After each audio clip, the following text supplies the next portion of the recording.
करो मत मांगो भरतार, अरे पैसा नहीं मेरे पास। महाराज अगर मेरे पास पैसा ही होता तो जब बेटा साड़ी में लपेट के थोड़ी लावती। और राजा हरिचंद्र अपनी जिद पे ठाने में शमशान में रानी तारा वो दिन याद कर जान तेरा धर्म घट रहा था जब नदी पे गढ़ा मेरे हाथों से नहीं उठ रहा था तो मैंने तुझसे अनुरोध किया था, वो दिन भूल गई। उस दिन तेरा धर्म घट रहा था, आज धर्म मेरे घट रहा। रानी रो गई थी। महाराज आज इतने निर्दयी है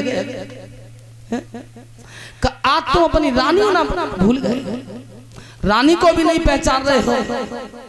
जब बेटा के संग जब तक भोजन नहीं कर लिया करते थे तब तक तुम्हारा पेट नहीं भरता था, और आज इतने बड़े निर्दयी हो गए। नहीं रानी तारा, मैं अपने मालिक से गद्दारी नहीं कर सकता, मेरे मालिक का हुक्म है। रानी बेबस हो गई थी कि अब ये मानेंगे नहीं, और तब कर्म कौन सा किया है।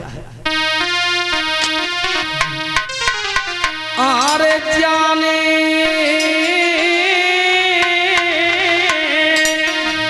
जाने अरे कफना तो डारो साड़ी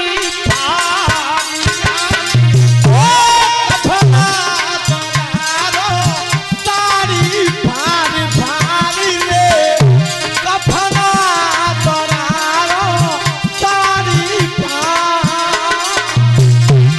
अरे रोहिता सकुमर की लाशा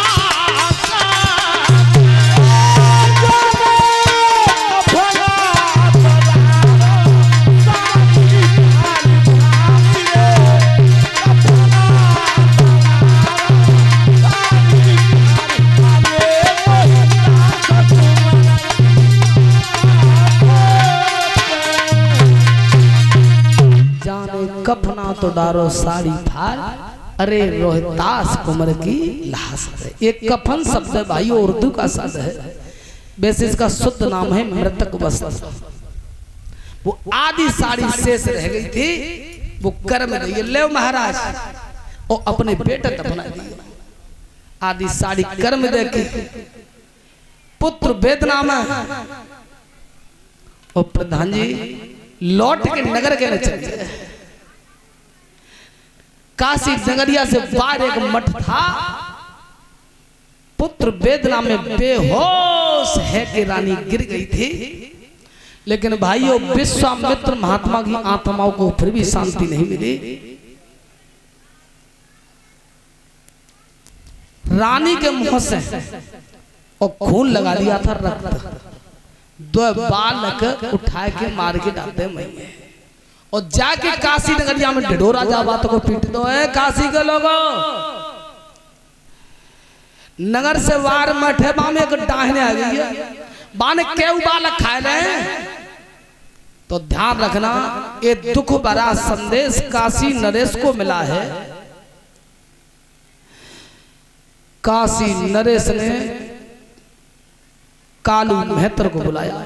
देखिए तुमने, अगर देश भारत में कोई घटना घट जाए तो पीएम फोन करेगा किसके लिए, सीएम के लिए, और सीएम फोन करेगा किसके लिए, सीधो डीएम के लिए।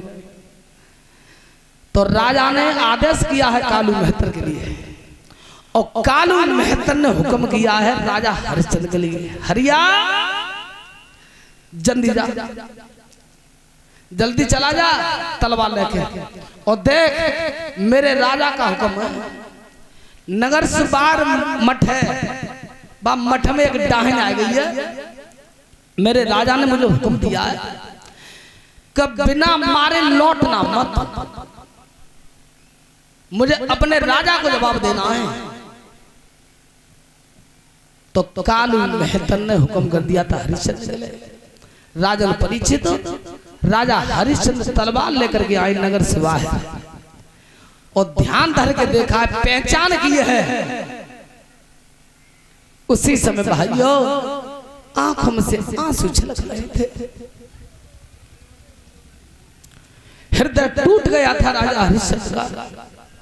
अरे भगवान, जे डाहे नहीं हो सकती है, इसकी गोदी का खिलौना खुद इसको छोड़ के चला गया, भला या दूसरे के बच्चों को क्यों मारेगी? ये डाहन नहीं है, ये मेरी रानी तारा है। आंखें आंसू से भीग रही थी, लेकिन ध्यान रखना, मोह को छोड़ दिया था राजा हरिश्चंद्र और सीधा ध्यान काली मेहतर की ओर किया है कि मेरे मालिक का हुक्म था कि डाहन को मार के लौटना। राजा परीक्षित और तब कर्म कौन सा किया है?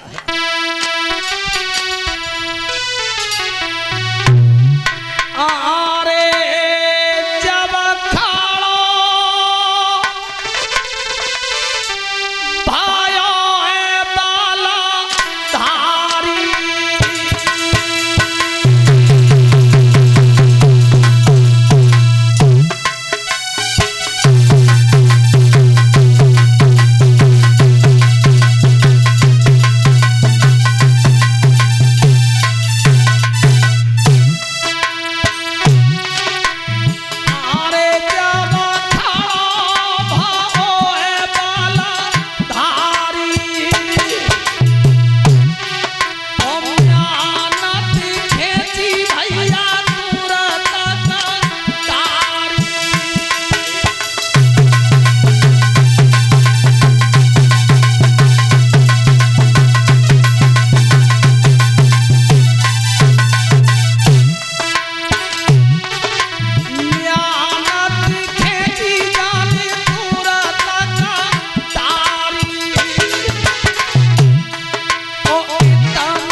तलवार को खींचा है राजा हरिश्चंद्र ने और तलवार ऊपर की ओर गई है।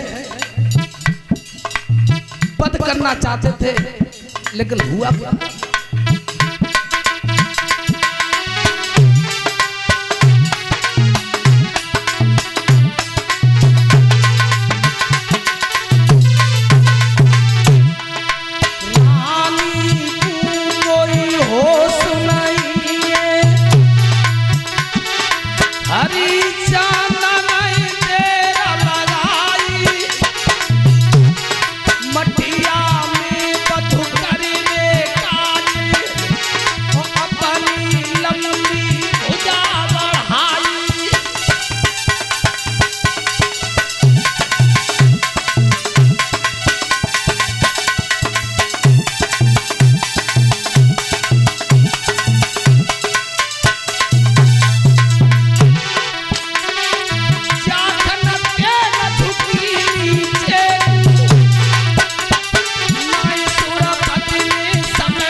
मेरी कलाई को छोड़ दो, ये डाहन मेरे मालिक का हुक्म है, इसका वध करके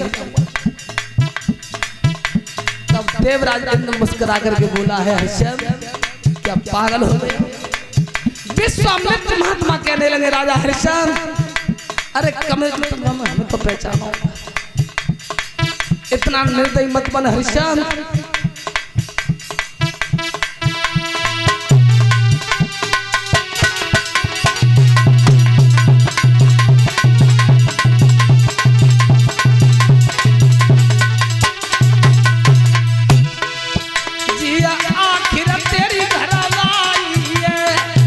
तेरी अकल गई और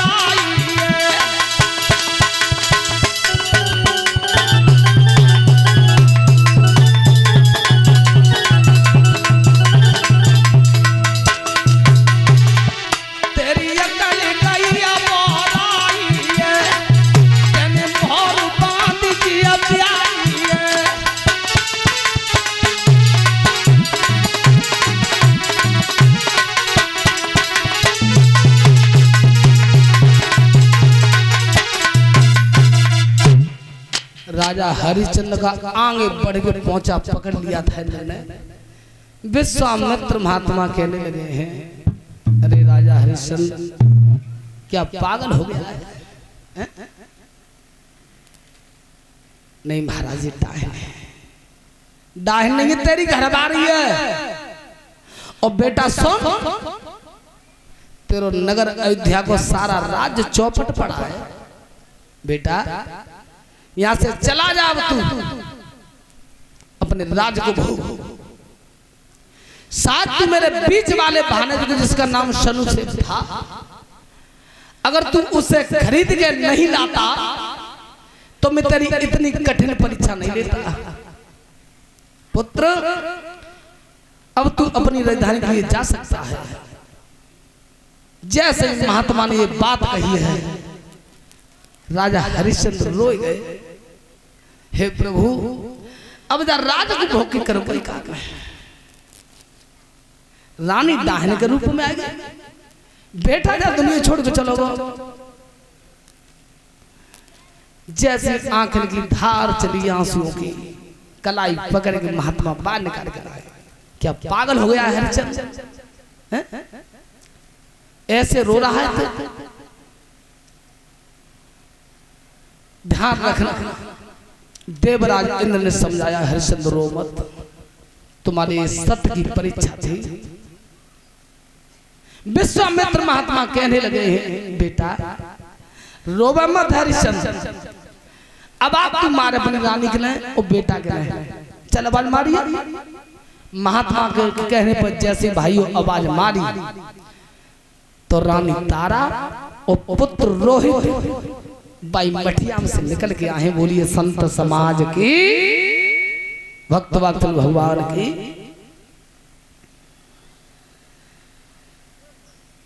तीनों प्राणी नगर अयोध्या के लिए प्रस्थान कर गए थे, काशी नगरिया को छोड़ गए।